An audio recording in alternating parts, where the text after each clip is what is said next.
Donc, dans cette vidéo, nous allons revoir la manière de tracer un vecteur accélération. Donc, nous allons reprendre le document qui a déjà été traité en cours et corrigé.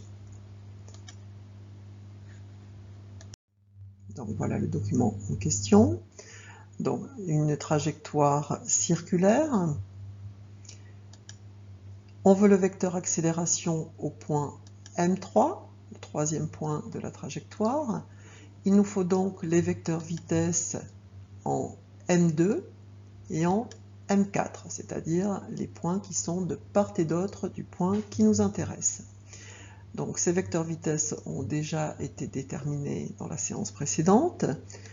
Donc, je vous rappelle que nous avions un vecteur V2 de 0,314 mètres par seconde, ce qui, avec l'échelle qui nous était fixée, donne un vecteur de 6,3 cm, donc perpendiculaire au rayon, puisque nous avons une trajectoire circulaire, et que donc la tangente à la trajectoire est perpendiculaire au rayon. Donc voilà le vecteur V2.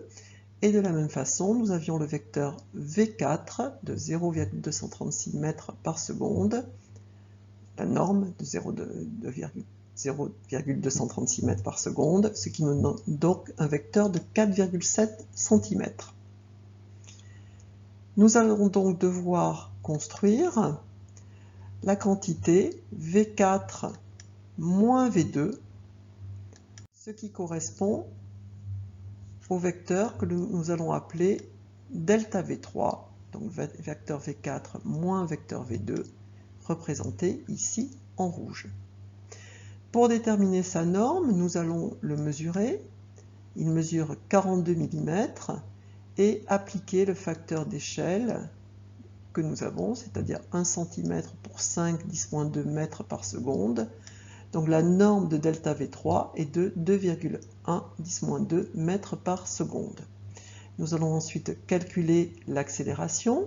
L'accélération A3 est égale à delta V3 sur 2 fois delta T, l'intervalle de temps qui s'est écoulé entre les points M2 et les points M4, ce qui nous donne donc une norme de 0,105 mètres par seconde au carré. Nous allons appliquer l'échelle pour le vecteur accélération de 1 cm pour 1 10-1 mètre par seconde au carré, ce qui nous donne donc un vecteur de 10,5 cm de long.